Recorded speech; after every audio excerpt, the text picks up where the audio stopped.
All right, let's just jump right in. We're going to talk about something that's happening every single second of every single day. But for most of us, we just never stop to think about it. And that's the incredible power that's hiding in your simplest clicks online. Seriously, just let that sink in for a second. Every like, every share, every single search you make, heck, even just pausing on a video for a few extra seconds, that isn't just you consuming content. No, it's you teaching a machine. And that really brings us to the heart of this whole explainer, doesn't it? The big question: are you feeding these algorithms with hate or with hope?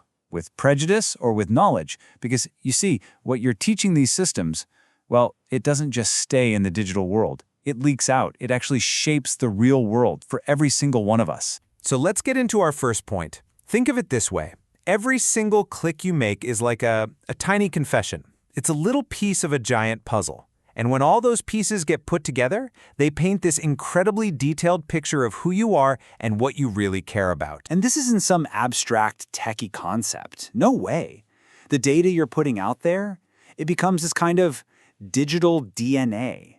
And algorithms use that DNA to make decisions that have very, very real consequences. We're talking about huge things like who gets approved for a loan, who even gets an interview for a job, and what kind of opportunities or information you're even allowed to see to begin with. Okay, so now let's zoom out a bit and see how this all connects to something way bigger. There's this invisible cycle going on in the background. You could call it a kind of hidden math that takes all of our tiny individual clicks and turns them into this massive force that shapes society. You've probably heard this phrase before, right? Data is the new oil. And it's true. It's unbelievably valuable. But here's the crazy part, the big difference. Oil costs a ton of money and effort to get out of the ground. Our data, we just give it away all day long, for free, every single second. So here's how that cycle of influence actually works. It all starts with you, just consuming content. That's step one. And that teaches the algorithms what you like.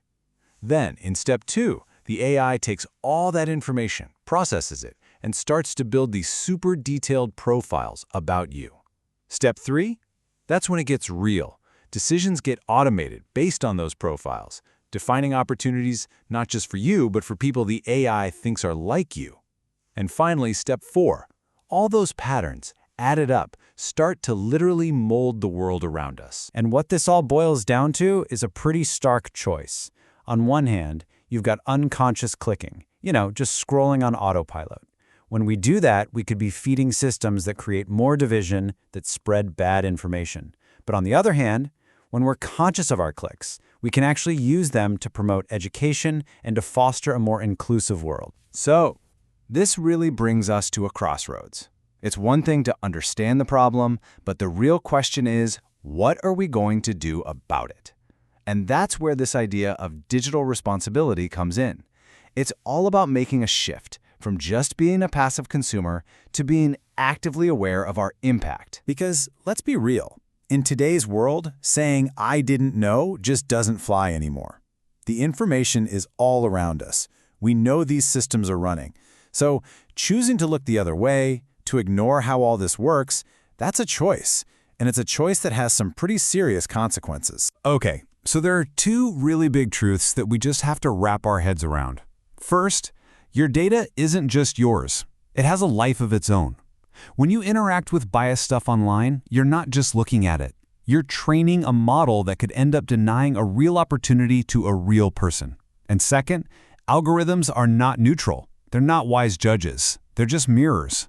All they can do is reflect and usually amplify whatever biases are already in the data we feed them. And when you put those two truths together, you get to this pretty powerful conclusion. In this new digital world, staying ignorant about your impact, well, that's not innocence. It's actually a form of complicity. You become part of a system that keeps inequality going. All right, let's make this really tangible now. What does this future that we're all building, click by click, actually look like? Because this isn't some far-off theoretical idea.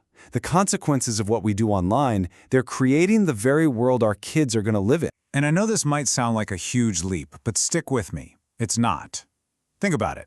When our clicks feed the algorithms with data that champions education and equal opportunity, We're helping to build AI that can spot talent in communities that are usually overlooked. We're helping to create systems that can open up access to information for everyone, literally creating new pathways out of poverty. That link is absolutely real. So we're literally standing at a fork in the road. Our clicks can build one of two worlds. Are we building a world of exclusion, where talented people get overlooked just because of where they're from, where success is just about privilege? Or are we building a world of opportunity, where talent can be found anywhere, where information belongs to everyone, and where success is actually based on merit? The choice is truly ours to make. Okay, so let's bring this all back home. Let's get practical. If every click we make is a lesson we're teaching, then that makes all of us teachers, right? So this last section is all about asking ourselves a really simple but really important question. What kind of teacher am I going to be? The first reference point is clarity. So before you start scrolling, just take a second and ask yourself, what am I really trying to do here? Am I here to actually learn something new, to teach the AI that curiosity is valuable? Or am I just looking for stuff that tells me I'm right, basically training the AI to build bigger and bigger echo chambers? The second question is about impact. You gotta think about the ripple effects. The content you're engaging with, the stuff you're boosting, is it lifting up constructive voices or is it giving oxygen to destructive ones? You have to remember, you're not just a passive viewer here. You're actively telling the algorithm what our society should pay attention to. Third, let's talk about your values. This one's personal. If you say you believe in things like equality and human dignity, does your online life actually match up with that? Are you making an effort to see different points of view? Are you actively avoiding content that tears people down or dehumanizes any group? And the last one, number 4, is adaptability. This really just boils down to a bit of humility. Are you actually willing to question where you get your information? Are you open to hearing things that might challenge what you think you know? And maybe most importantly, can you admit when you've been wrong, when you've been fooled by bad info, and then change your habits? So, as we start to wrap this all up, there's this really powerful thought I want you to hold on to. In a world that is always changing, always shifting, there's one thing that is truly 100% yours, the one thing that can never be taken away from you, and that's your knowledge. And maybe, just maybe, the single most important piece of knowledge for us to have right now is this simple but profound realization. You are not just a user. You're not just a consumer. You are an educator, actively, constantly. You are teaching the most powerful learning machines humanity has ever built. So, when it comes down to it, the debate is over. It's not a question of if you have this responsibility. You do. You have it whether you want it or not. So the only real question left, the one you have to answer for yourself every single day with every single click, is this: what kind of teacher do you choose to be?